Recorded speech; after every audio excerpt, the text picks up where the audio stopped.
Hi friends, this is your Kiran. Welcome back to Kiran Rao Big Boss channel. Bigg Boss season 9 and week 9 ending అయితే వచ్చింది. ఇవాళ weekend shoot అయితే జరగబోతుంది. So almost మనకి త్వరలోనే elimination కూడా తెలుస్తుంది. ఈసారి డబల్ ఎలిమినేషన్ ప్లానింగ్ అయితే ఉంది. అండ్ వీడియో చూసే ముందు అయితే బిగ్ బాస్ ఫ్యాన్స్ గట్టిగా వీడియోని లైక్ చేసి మీరు ఎవరు విన్నర్ అవుతారు అనుకుంటున్నారో గట్టిగా కామెంట్ చేసి ఆ నేమ్ ఉన్న కామెంట్స్కి లైక్ కూడా చేయండి అండ్ సబ్స్క్రైబ్ చేసుకోండి ఎర్లీ అప్డేట్స్ కోసం. సో వీడియోలోకి వెళ్ళినట్లయితే కెప్టెన్సీ టాస్క్ అయితే మీరు చూశారు. ఎంత రచ్చరచ్చగా జరిగిందో. సో ప్రతిదీ సపోర్టింగ్ టాస్క్ పెట్టి అనవసరంగా స్పాయిల్ చేస్తున్నారు. సో అప్పుడప్పుడైనా ఒక టాస్క్ పెట్టి ఆ కెప్టెన్ సెలెక్ట్ చేస్తే బాగుంటుందని నా ఉద్దేశం.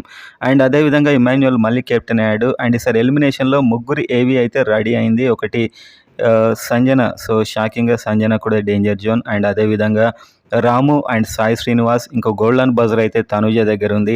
సో అది ఈ వీక్ వాడించే అవకాశం ఉంది. నెక్స్ట్ వీక్ నుంచి వ్యాలిడ్ లేదంటారేమో. సో ఇక్కడ స్టాప్లో అయితే మనం చూసినట్లు Tanuja, Kalyan and Suman Shetty, Bharani and least 3 అయితే సంజన, రాము, సాయి శ్రీనివాస్ అయితే వీళ్ళు ముగ్గురు ఉన్నారు. సో ఇందులో ఎవరిని చివరికి పెట్టి గోల్డెన్ బజర్ వాడిస్తారు అనేది అయితే చూడాల్సింది. రాము అయితే దాదాపు సేఫ్ ఉంటాడు. అతడికి వచ్చినా కూడా వాడొచ్చు మేబీ. ఒకవేళ నెక్స్ట్ వీక్ లేదు అంటే ఈ వీక్ రాముకు వాడే అవకాశాలు ఉన్నాయి. లేకపోతే రామే నన్ను వాడకన్నాడు, నన్ను ఏడవకన్నాడు అని చెప్పి తనుజ సైలెంట్గా ఉండే ఛాన్స్ అయితే ఉంది. సో ఓవరాల్గా అయితే ఇప్పుడు వీకెండ్ అప్డేట్స్ అయితే స్టార్ట్ కాగానే నేను ఎలిమినేషన్ వీడియోతో మళ్ళీ మిమ్మల్ని కలుస్తాను. సో ఓవరాల్గా సంజన, రాము, సాయి శ్రీనివాస్లో డబుల్ ఆర్ సింగిల్ ఎలిమినేషన్ అయితే ఉండబోతుంది.